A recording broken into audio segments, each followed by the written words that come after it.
Hey guys, um, this is gonna be mostly directed towards my family on my mother's side, because a lot of people on my dad's side are more supportive. Not saying that anybody on my mom's side is not supportive, because my nana, oh my gosh, she's done a lot for me. But lately I've been getting attacked. I mean, it's been once in a while, but I'll say something and I'll get attacked for it by one of my cousins. I'm just gonna go out and say her name. Her name is Tessa. And we are 2 months apart. She was born in February and I was born in April. Not just like my boyfriend. But anyways.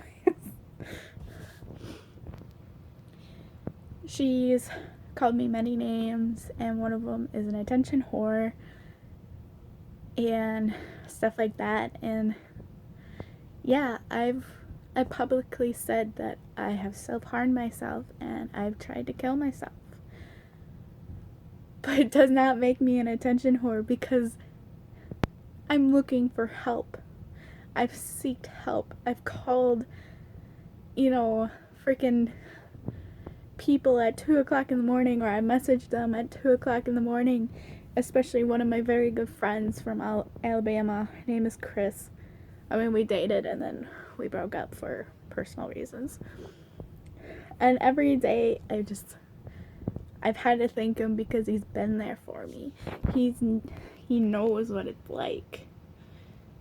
And when I was going through my whole thing with my parents and the bullying and everything, when the depression got worse and the cutting got worse, and the attempts got more frequent, there was nobody there for me physically, because my mom was 45 minutes away and my dad didn't understand. He didn't. And he'll admit that he doesn't understand those kind of mental illnesses, along with my eating disorder. I know I don't look like it, but if you go to my DeviantArt page, I did post some things about how I feel fat, and every day I'd look in the mirror and be disgusted by myself. And nobody really understood it. And I couldn't really talk to anybody except for my nana and my therapist and my mom, and of course Chris at the time. I mean, of course now I can talk to Tyler and stuff like that, because he's there for me now, but not 3 years ago, not 2 years ago. It'll be a year in March with us, and almost a year ago, March 16th, 15th or 16th, I know it was around St. Patrick's Day, I was admitted to the crisis center, which a lot of people know. Not at first, but I became more open with it. And no, I'm not ashamed that I went there. I'm not ashamed for getting the help I needed, but I kept denying it, because nobody wants to admit that they have an issue, that they want to do it by themselves, but they can't. And I said something on my Snapchat. I said goodbye, and I was just gonna, I didn't feel worth anything at the time. I just felt hated and disgusted with myself and my life, and I just knew I couldn't do anything. Of course, that's not how I feel now, but at the time I did, almost a year ago. And the cops got called because somebody called the cops and knew my address. I'm not going to say their name. That's not really important, because they left. Whatever. I've said things about them. But this is one of the things that they actually did right for once for me. At first it wasn't to me. But I still remember that night really, really well. I was there for about a week.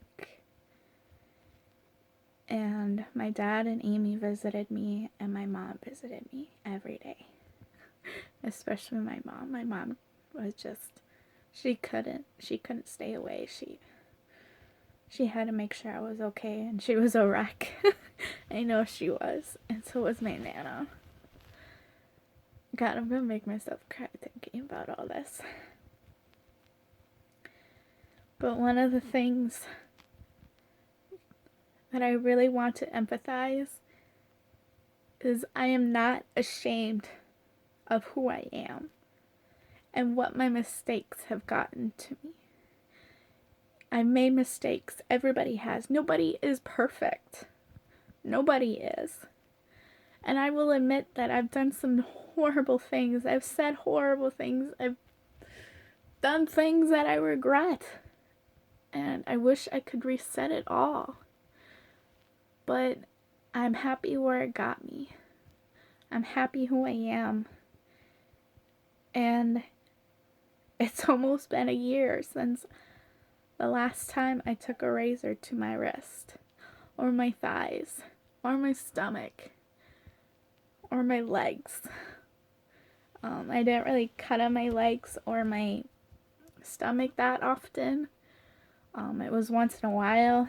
If I had too much on my wrists, I would do it on my legs. My thighs are mostly muscles, so it's kind of harder to make a mark on there, but I still do have a scar on there. I don't really have, those two are gone that I had on my calf, but my scars are almost gone, except for the one right, I don't know if you can really see it, but it's, you really have to physically look at all of it. But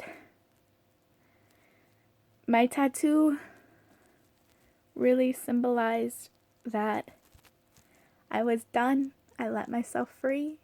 I was caged. And I had the key to let go and just be happy. I mean, yes, I still have my days where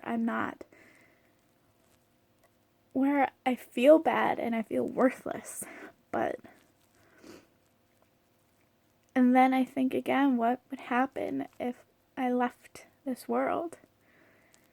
I think about my brothers, and I think about my mom and my dad and my grandparents and my Nana. What they would all do. My mom couldn't survive another death. My dad would lose his one and only daughter. My little brothers would break my parents' heart every time they asked where I was. And that was one of the things why I never ended anything. But I hate when people put that label of an attention whore on people who publicly post that I'm a survivor, that I need help. Because we're not attention whores. We're trying to get our help. We're trying to seek someone who understands. And if it's not family, if it's not friends, we might as well go to someone across the world. Like I had to with Chris. Like I had to with the crisis center. I've been there twice. The first time was in 7th grade. I was scared shitless. I really was.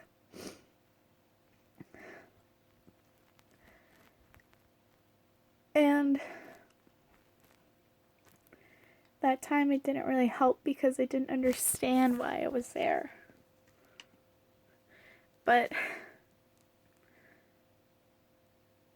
And I was being held for 24, 48 hours that time, and I lied. And it wasn't the best decision because look at me now. I went there a second time, and I've made mistakes, and we all have. And not everybody is qualified to understand what goes through our heads, especially the cutters, and the suicide attempters, and the depressed people, and the anorexia people, and the bulimia people. Anyone who knows anything, who's had a disorder, and everybody's had those negative thoughts, and some more than others, and some years, some months, and some just every other day. And I'm not saying anyone has it worse than the others. There are people who have it so much worse than I do, and I know that. But when people put it in your head that you don't have a purpose, it really makes you think that you should give somebody else a chance, And I just wanted to say to my aunts and my uncles, my mom's siblings, I am not ashamed of surviving my suicidal attempts. I'm not ashamed of my scars.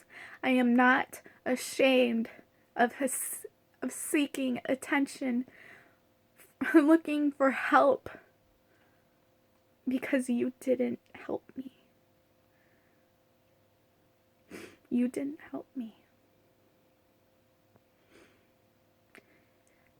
And to my Nana, I love you. I love my mom. I love my dad. I love Amy. I love my brothers, all three of them. I love my step-siblings. I may not talk to them much, but I wish I did talk to them more. I even had one of my stepsisters message me and tell me how amazed she is that how brave I am, and I don't exactly remember the whole message. I would have to look over it. I've had people who I didn't even know that my mom was friends with, like I knew them but not personally, message me or text me, or if I went into mom's work or whatever, they'd send their sympathy or whatever you want to call it. I'm not looking for sympathy from my family, but I'm just letting them know that if they are ashamed of having a niece who suffered mentally, then they should be ashamed of themselves. I don't care what I'm called by them. I don't care. I just needed it to get out publicly.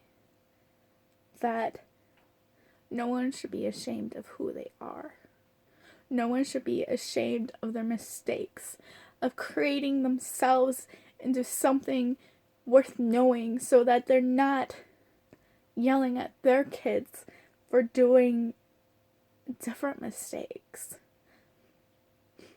So when I have a child and she or he is cutting and getting bullied, they're not crying alone at night. That they can come to me and they can talk to their mother. They can talk to their father. They can even talk to their grandmother. And they're not ashamed of hiding themselves and creating a shell and just hiding away into the darkness. No one should be like that. And no family should push their other family members into that shell and make them feel like shit. So, that's all I really had to say.